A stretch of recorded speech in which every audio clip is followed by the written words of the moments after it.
안녕하세요. 메이저들의 수급을 파헤쳐보는 시간 주간 메이저리그 박주영입니다. 자, 지난 한 주 우리 시장을 한 줄 평으로 요약해보자면 외국인이 돌아왔다가 아닌가 싶습니다. 외국인 수급이 다시 들어오면서 상당히 참 양호했던 시장이었다 이런 생각이 드는데요. 그 말인즉슨 수급이 이렇게나 중요했구나. 그러니까 주간 메이저리그 잘 챙겨보시면서 힌트 얻어가 보시면 좋겠습니다. 자, 이제 종목별로 하나씩 수상했던 수급들 그리고 이상했던 수급들 하나씩 살펴보겠습니다. 매니저님 안녕하세요. 네, 안녕하세요. 네, 안녕하세요. 자, 첫 번째 종목 바로 열어보겠습니다. 자, 이 종목 같은 경우는 우리 개인 투자자들 굉장히 많이 눈여겨보신 종목 같아요. 일단 외국인이 8거래 연속 러브콜을 보내고 있는데 지난주만 해도 제가 이 종목 보면서 6만 원을 넘겼다, 사상 최고가를 돌파했다 이런 소식을 전해드렸었는데 오늘은 무려 6만 6천 원, 이제 거의 7만 원 선 고지를 앞두고 있거든요. 근데 오늘장 보신 분들은 아실 거예요. 비단 삼성전자뿐만 간 게 아닙니다. SK하이닉스부터 반도체주들 전반적으로 전망이 좋았는데 그렇죠. 이유가 다양하게 나오고 있어요. 환율이다.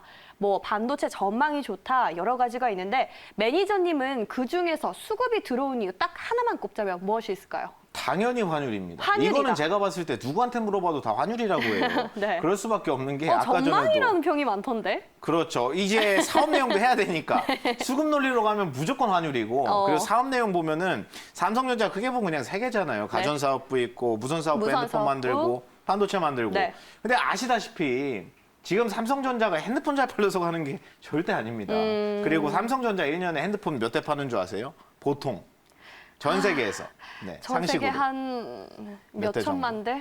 작년에 삼성전자 핸드폰을 3억 대 팔았습니다.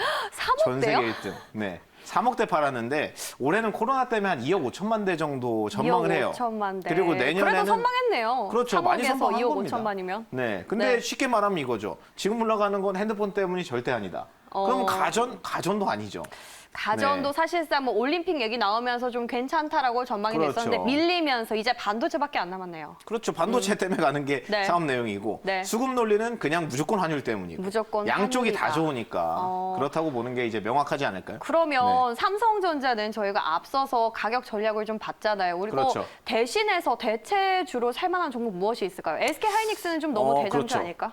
하이닉스 제가 봤을 때는 네. 하이닉스 갈 필요 없고 여기는 제가 이거 원래 방송 내용이 없는 건데 힌트로 그냥 하나 알려드리겠습니다. 네, 제작했습니다. 삼성전자 빼고 이제 앞에서 얘기 많이 했으니까 네. 하이닉스 있죠, 하이닉스. 네, 하이닉스. 하이닉스가 이제 얼마 전에 네. 인텔의 낸드 사업부를 인수했어요. 맞아요. 그게 중국 다롄에 있는 공장이거든요. 그 근데 소식, 중요한 네. 거는 하이닉스랑 삼성전자가 다른 게 있습니다. 무엇이? 그러니까 둘 다 반도체를 하는 회사인데 네. 하이닉스는 반도체에 들어가려면 소재가 엄청 많이 필요하거든요. 네. 뭐 감광입부터 해가지고 에칭가스부터 해서 많은 소재가 필요한데 공정이 많으니까. 그렇죠. 근데 삼성전자는 보통 그 회사한테 다 갖다 써요. 근데 하이닉스는 자기들 계열사한테 갖다 씁니다. 아, 그렇죠. 그 내재화 비중이 그걸 내재화라고 하는데 네. 하이닉스가 내재화 비중이 되게 높거든요. 근데 이번에 상식적으로 봤을 때 지금 다롄에 있는 인텔 낸드 공장을 샀죠. 그러면은 인텔한테 공급하는 애들이 있을 거고 네. 하이닉스로 주인이 바뀌었으니까 당연히 자기 계열사 거 집어넣겠죠. 그렇죠. 그거 누구 거 넣을까요? SK 머티리얼즈 머티리얼즈. 겁니다. 머티리얼즈 거 들어갑니다. SK 머티리얼즈 오늘 네. 특징주로도 봤던 그렇죠. 종목인데. 머티리얼즈가 원래 어허. 되게 좋은 회사인데 네. 이번에 다롄 공장 인수한 거 최대 수혜주예요. 근데 중요한 건 다롄 공장 인수 안 했어도 갈 종목입니다. 안 했어도 여기까지만. 간다. 네, 여기까지만 아주 좀 좋은 더 회사입니다. 네. 듣고 싶은데 저희가 시간 관계상 혹시나 좀 너무 궁금해서 못 참겠다 이러면 댓글 남겨주시고요. 이제 두 번째 종목으로 바로 넘어가도 될까요? 삼성전자 이후로? 네, 바로 가시죠. 아시아나항공입니다. 자, 아시아나항공 참 네. 2주 연속 너무 말도 많고 탈도 많았어요. 지지난주에는 저희가 무상 감자 이슈로 봤었는데 이번엔 확실한 호재가 터졌습니다. 분위기 전환이 좀 될까요?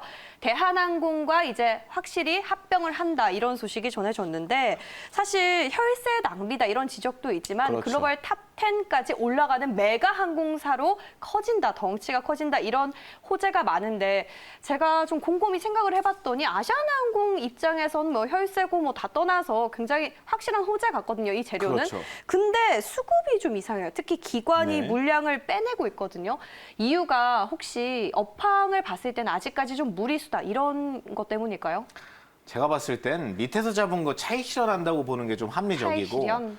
이번 구조가 조금 사실 아시아나랑 이제 대한항공 인수 얘기를 하려면 구조가 엄청 복잡해요. 우리가 네. 이제 방송 들어오기 전에도 제가 쭉 설명을 해드렸는데 네, 좀 헷갈린다. 어려워요.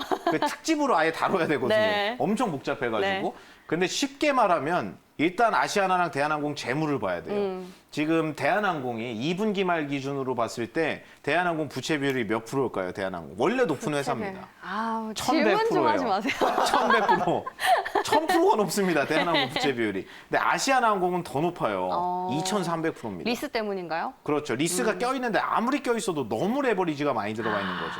그래서 이제 대한항공이 그나마 덜하니까 너무 어려운 아시아나항공 얼마 전에도 아시아나항공 팔리려다가 그쵸. 현대산업개발이 안 사겠다고 이제 뒤로 다시 물러나 네. 버렸고 결국엔 팔긴 팔아야 되거든요. 왜냐하면 국내 2등력 이제 여객선 네, 이제 하는 회사기 국적사죠. 때문에 네. 못 건드려요. 이거 망하게 그냥 두면 안 됩니다. 국가 그렇습니다. 입장에서. 네네, 그러니까 그렇죠. 누군가 사줘야 되는데 현대산업개발 안 산다 그러죠. 다시 팔려고 하니까 산다는 사람이 없죠. 그럼 대한항공한테 얘기한 네가 살래? 근데 대한항공 입장에서는 돈 없는데요? 내가 대줄게. 딱 쉽게 말하면 이겁니다. 그래서 어떻게 하는 거냐면은 딱 이제 구조가 제가 그림도 한번 그려드리고 싶은데 간단하게 네. 간단하게만 대한항공 아시아나가 여기 있고 대한항공이 여기 있습니다. 네. 대한항공이 모회사가 한진칼이거든요. 네. 근데 한진칼에 산업은행이 8천억을 쏴요. 네. 근데 중요한 거는 안 갚아도 되는 돈이라는 겁니다. 어허. 이게 보통 산업은행한테 돈을 갖다 쓰면은 두 가지거든요. 빌리는 거. 그렇죠. 갚을게요. 이자 주고 갚을 보통은 테니까. 그 방법이 많죠. 그렇죠. 그래 빌리던가 아니면 저 빌리면 못 갚아요 이거. 그냥 주식 찍어서 줄 테니까 지분 채우세요. 아하. 유상증자를 하던가. 2번 방식이죠. 그렇죠. 2번 방식이고 2번 방식의 장점은 뭐냐면 안 갚아도 된다는 겁니다. 산업은행이 8천억을 주고 네. 주식을 찍어주니까 안 갚아도 되고 이 돈으로 뭐 하냐면은 밑에 있는 대한항공이 2조 5천억짜리 유상증자를 해요. 근데 여기에 지분을 30% 들고 있으니까 네. 2조 5천억 곱하기 30 해보세요. 0.3. 2조 5천억. 그러면 한 7천억대 나오거든요. 그렇죠. 그럼 8천억 받았죠. 이 돈 그대로 부어요 여기다가. 그다음 아시아나항공이 유상증자를 해요. 여기에 대한항공이 그대로 부어요. 그다음 하나의 회사가 되는 겁니다.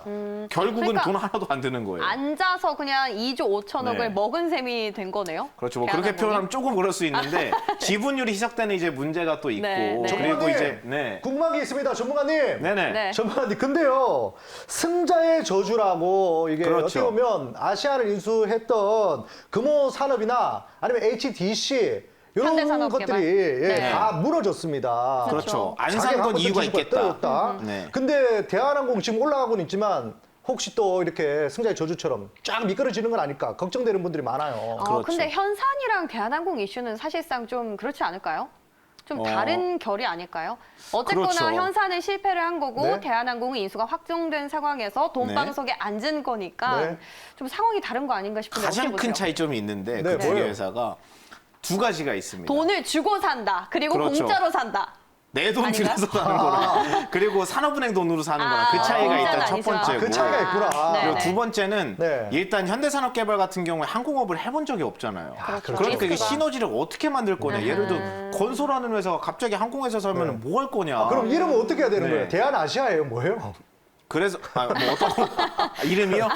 인수를 하게 됐을 때 사명이 어떤? 자, 네. 그거는 네, 그거는 저도 이제 잘 모르겠는데. 대한항공 네, 측에 연락을 죄송합니다. 해보시고요. 네. 좀 네, 넘겨주실까요? 안녕. 네. 자, 그래서 어쨌거나 네. 저쨌거나 정리를 해보면 대한항공의 경우에는 뭐 내 돈을 들이지 않고 좀 아시아나를 인수했다는 점에서 그렇죠. 호재가 될 수 있는데 네. 아시아나도 분명히 호재거든요. 근데 중요한 건 기관이 팔았다는 거예요. 메이저들의 수급이 그렇죠. 돌아섰다는 거. 이유는 뭐라고 보세요? 이거 첫 번째는 차이 실현 나왔다고 보는 게 맞는 거고 차이 실현? 지난번에 아시아나항공 제가 감자 나와가지고 다룬 맞아요. 적이 저희 있잖아요. 지난주에 무상감자 이슈로 그렇죠. 들었었죠. 근데 이제 감자가 나와서 급락을 하는데 외국인이 쓸어 담는 게 이상하다고 이제 말씀을 그러니까 하셨었죠. 그래서 저도 마치 그걸- 알았던 것처럼 그렇죠. 마치 알고 있었던 것처럼. 미리 호재가 네. 터질 걸 알고 있었던 감자가 것처럼. 나오는데 쓸어 담고 지금 팔고 있다. 그럼 네. 마치 이제 알고 있었던 것처럼. 그러니까요. 그러니까 시기가 좀 미묘하다. 뭐 그런 생각이 첫 번째로 들고 그때 네. 이제 감자하면서 외국인이 들어온 거는 사실 뭐 이거는 좀 음모론에 가까운 얘기니까 그냥 하는 말이고 네. 감자가 나온 게 호재일 수도 있다고 제가 얘기를 한 게 네, 어떤 네. 거였냐면 맞습니다. 아시아나항공이 지금 이제 너무 돈을 많이 속된 말로 해먹다 보니까 자기가 이제 벌어서 쌓아둔 이익잉여금을 이미 다 해먹었고 네. 그리고 자기가 가지고 있던 자본금도 계속 잠식되고 있는 상황입니다. 맞아요. 그래서 이걸 그대로 냅두고 내년 끌고 가면은 감자도 안 해, 증자도 안 해, 채권 발행도 안 해, 아무것도 안 하고 만약에 네. 얘가 감자도 증자도 안 했어요. 팔리지도 않았습니다. 근데 그대로 끌고 내년 가면 관리 종목 돼요. 그러니까 어쩔 수가 없었던 겁니다. 아시아나항공도 감자 결정을 하는 게. 그런 측면에서 봤을 땐 무상 오히려. 감자라도 호재가 될 수 그렇죠. 있는 건데 그렇게 볼 수도 있다는 거죠. 절대 호재는 아닙니다. 무상 감자가. 네, 알겠습니다. 어쨌든 차익 매물이 실현이 돼서 파른 걸로 매니저님은 이렇게 평가를 해주셨고요. 자, 마지막 종목도 수급 체크 한번 해볼게요. 이 종목은 다음 슬라이드 보여주실래요? 네. 자, HMM인데 사실상 해운 운임 이야기 굉장히 많이 나오고 있어요. 뉴스에서도 헤드라인으로 계속해서 다루고 있는데 해운 운임이 매주 사상 최고치를 기록하면서 같이 오르는 게 당연히 해운주잖아요. 그렇죠. 해운주가 참 많아요. 뭐 KSS 상선, 해운 네, 부터 해서 KSS 뭐 해운. 펜오션 이런 여러 가지 종목이 있는데 HMM에 제가 주가를 한번 쭉 체크를 해봤더니 거의 한 달 전 10월 20일부터 이거래일 빼고는 계속 올라갔어요. 그냥 그렇죠. 거의 주가가 고공행진을 거의 하고 네, 있는데 계속 올라간 종목입니다. 그런데 이렇게 주가가 올라가고 있는데 기관이랑 외국인은 연속으로 또 매도를 하고 있거든요. 그렇죠. 이게 거품이 빠지는 건지 제가 우리도 봤을 때는 동참을 해봐도 되는 건지. 그렇죠. 업종 자체가 예전에 이제 최근에 그린뉴들이 네네. 끝도 없이 이제 계속 올라가던 데를 기억을 하실 겁니다. 아, 맞습니다. 그리고 그린뉴들 말고도 해당 특정 업종이 불이 붙어가 야 이거 너무 많이 가는 거 아니야 싶을 때도 더 가는 그림이 돌아가면서 나와요. 근데 해운에서는 그게 나왔다고 보고 중요한 건 뭐냐면 그렇게 많이 올라가는 이번 HMM처럼 네. 그렇게 많이 올라가는 업종이 특징이 뭐냐면은 실적이 있다는 겁니다. 뭔가 숫자가 나오거든요. 네. 그러니까 또 이거 비싼 거 아닌가? 아닌가 보네. 계속 올라가. 그런 식으로 이제 매수를 땡겨 놓다가 네. 얘가 웃긴 거는 그렇게 이제 땡겨 놓은 종목은 이렇게 안 내려옵니다. 절대로. 올라가다가 쉬던지 횡보를 오래 하다가 2차 시세를 만들어요. 네. 업황이 또 개선이 되면. 그러니까 쉽게 말하면 1차 시세는 뭐 거의 끝에 다다랐다고 저는 보고 HM은 분명히 좋은 회사입니다. 근데 1차 시세는 대부분 2억을 너무 많이 벌렸으니까 좀 쉴 때가 됐다고 네. 보고 쉬다가 2차 랠리가 한 번 더 나올 건데 오래 쉴 거다. 그런 생각을 하고 뭐 이제 해운주가요? 또 메이저에서도 같은 생각을 한 것 같다. 왜냐면 밑에서 6배 올라왔거든요. 네. 그 HMM이 아시는지 모르겠지만 현대상선이잖아요. 그쵸. 현대멀춘 마린입니다. 그러니까 현대상선 영어로 하면 발음이 HMM이에요. 좋으시네요. 근데 현대. 이제 근데 이제 산업은행이 또 최대 주주인 거고 오늘 아까 전에 얘기했던 산업은행이 또 여기 지금 현대상선 살리려고 한 2조 이상 부었거든요. 결국 살렸어요. 근데 중요한 건 HMM이 8년 연속 적자였던 거 아세요? 돈을 벌어본 적이 없는 회사인데 네. 이번에 업황이 또 갑자기 올라오니까 이제 과실을 다 따먹는 거죠. 왜냐하면 4년 전에 한진해운을 파산 처리했거든요. 네. 그래서 최근에도 논란이 많습니다. 그때 산업은행이 한진해운이랑 현대상선이 둘 다 망하기 직전이었거든요. 근데 산업은행이 둘 다 살릴 돈이 없었어요. 그때. 그래서 둘 중에 하나를 골라라고 했는데 그때 현대상선 골라서 지금 HMM 된 거고 한진해운을 파산 처리했습니다. 네. 근데 지금까지 한진해운 살려놨으면 지금 무슨 뭐 컨테이너선이 없네, 뭐 컨테이너 박스가 그러니까요. 없네 이 소리 안 나왔거든요. 그러니까 그러네요. 이제 그것도 말이 많이 나오고 있는 네. 상황인데 중요한 거는 메이저에서 한진해운이 1등이었는데 걔가 망했기 때문에 네. 얘 쪽으로 수급이 많이 쏠리네요. 집중되는 겁니다. 그리고 실제로 지금 6배 올라왔는데 중요한 건 실적이 네. 삼성전자보다 밸류가 싸요 지금. 어. 삼성전자도 비싼 종목 아니잖아요. 우리는 네. 빨리 사드려야겠네요. 그렇죠. 이 그래서 내려가는 타이밍이 잡히면. 맞습니다. 네. 이번에 그린뉴딜 올라갈 때도 밸류가 실제로 실적이 너무 좋아지니까 같이 올라간 감이 있었고 지금은 쉬고 있지만 네. 비슷한 그림이 HMM에서 있을 겁니다. 이제 있을 그린뉴딜처럼. 것이다. 네. 아, 근데 뭐 앞으로 사실상 4분기 전망도 좋은 상황이라서 그렇죠. 사야 될 종목이라고 생각은 드는데 어쨌든 기관이 좀 돌아섰으니까 좀 찝찝하잖아요. 그렇죠. 근데 기관이나 외국인 수급은 상관 안 하고 그냥 사드려도 된다.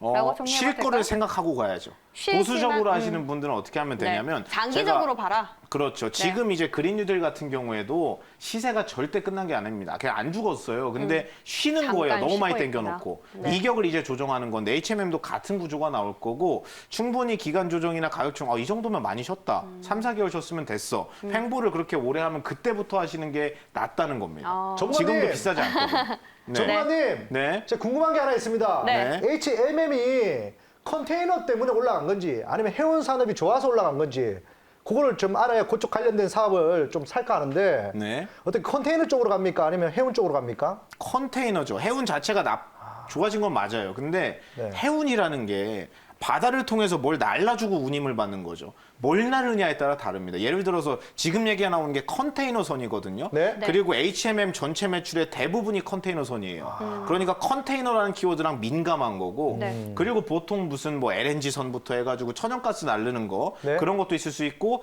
고구마, 나무, 목재, 철광석 이런 것도 다 이제 날라줘야 되는데 네. 그런 걸 뭐 멀크선이나 아니면 이제 탱커선 이런 거를 얘기하는데 걔네는 업황이 솔직히 그렇게 안 좋아요. 네. 많이 좋아지지 않았습니다. 컨테이너선 쪽으로 엄청나게 집중이 돼 있는데 H&M이 국내 상장사 중에 컨테이너 비중이 가장 높아서 어허. 그게 이제 가장 큰 이유죠.